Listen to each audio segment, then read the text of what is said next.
Hi friends, the GST Council yesterday, that is 6th of October 2017, has brought in many changes basically to reduce the hardship on the compliances, basically on small businesses and also on exporters of goods and services. So let's discuss those points which the council has brought in, recommended it to the government for the changes. So the first thing which we want to discuss is that now for service provider. So if you are supplying services and if you're supplying services to a different state, so it's an interstate supply wherein you are rendering services from, suppose, from Bangalore to Mumbai, that is from Karnataka to Maharashtra, and even if you do not cross 20 lakh rupees of the limit where for registration, in the earlier law you had to take a mandatory registration. So even if you have a 1,000 rupee supply of services from Karnataka to Maharashtra, you have to register under GST.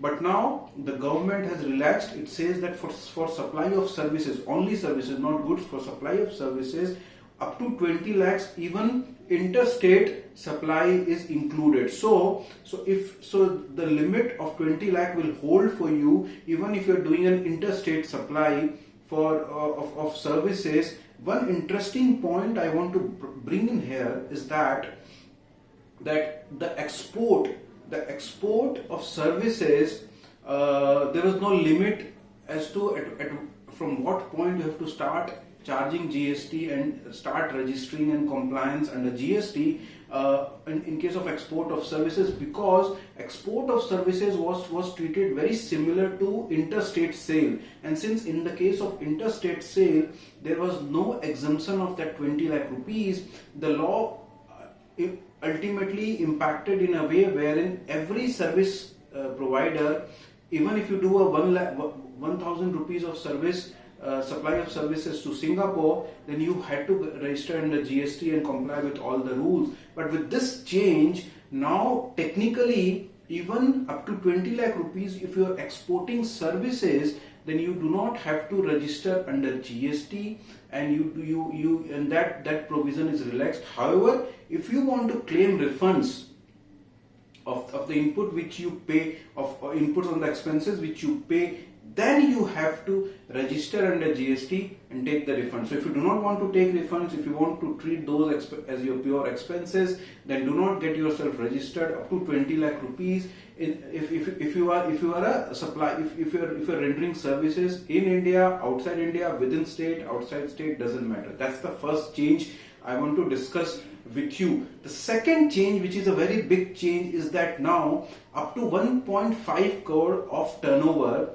in a financial year for businesses which have turnover up to 1.5 crore of Indian rupee, they have to do quarterly filings and quarterly payments from starting from October 2017. So from October 2017, for the October-November quarter, the first quarterly return which they have to file is in the month of January, and those three returns, GSTR 1, 2, 3, will be applicable. Even the payment is quarterly. So if you have a business and you are required to register under GST, you are required to collect and pay GST, and if your turnover doesn't cross 1.5 CR in a financial year, then you are required to pay GST quarterly and required to file only quarterly returns and not monthly returns. This is a big change which the government had brought in. This is the number 2 change which I want to discuss. The third change is the composition scheme.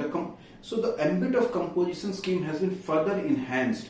Now the composition scheme will be applicable up to 1 crore. So up to 1 crore of turnover, you will be eligible to apply for composition scheme. Earlier it was only up to 75 lakh rupees.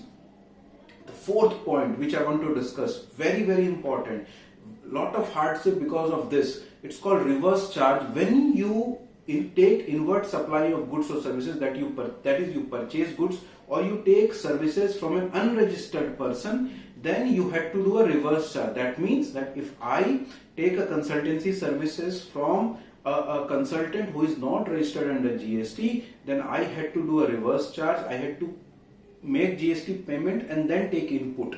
Now there was a lot of hardship in this. So the government has said that okay, fine, we are suspending reverse charge provision only 9 subsection 4.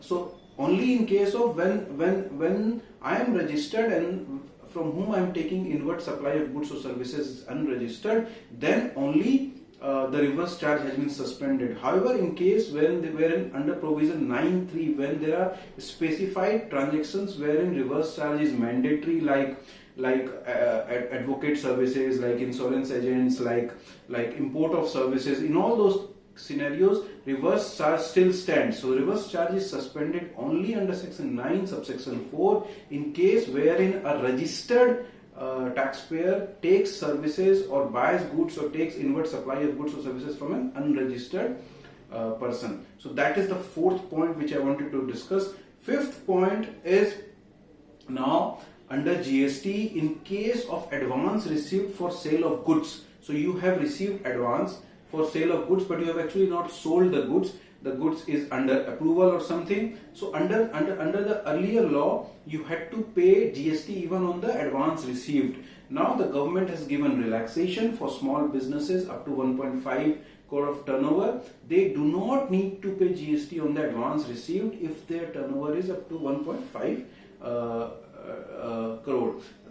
So these are the 4 to 5 mandate, very important decisions, changes which the council has brought in yesterday, the GST council, and these will actually help to reduce the hardship mainly on compliance and payment and working capital.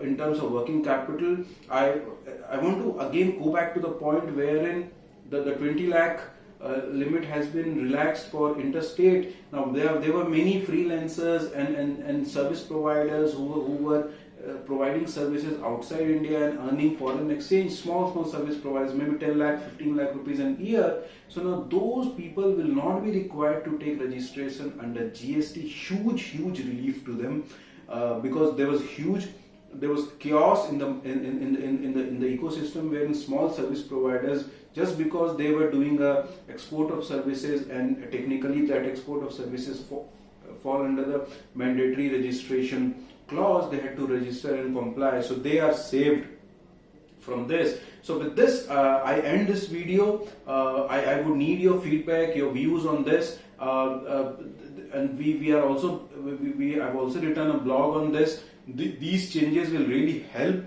to reduce the hardship on the compliances. Please understand that just one more point, that the definition of small business, as the council had said yesterday, so in their mind the definition is 1.5 CR turnover, up to 1.5 CR turnover, and they say that 90% of the SSEs are covered under this definition. So only 10% of taxpayers actually have turnover of more than 1.5 CR in India according to the government data. And they say that this because of the change in the quarterly and the monthly regime, even the load on the GST and network will be balanced out.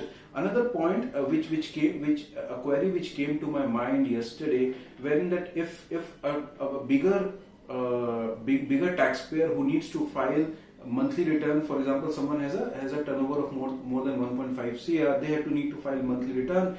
So there may be scenario wherein they have small vendors who do not need to file monthly return. So a query came to my mind that whether the bigger companies will now get monthly credit of inputs because the other party is not filing the monthly return. So this has been clarified by the government. So the government will give credit to the bigger companies on basis of self-declaration. They have to themselves fill in data in GSTR 2. That these are the vendors wherein we have taken input, and maybe they are below 1.5, so they will not be filing the monthly return, and the reconciliation will happen after the quarter. So that's it from me at this point of time. We will again come back with more videos and more updates on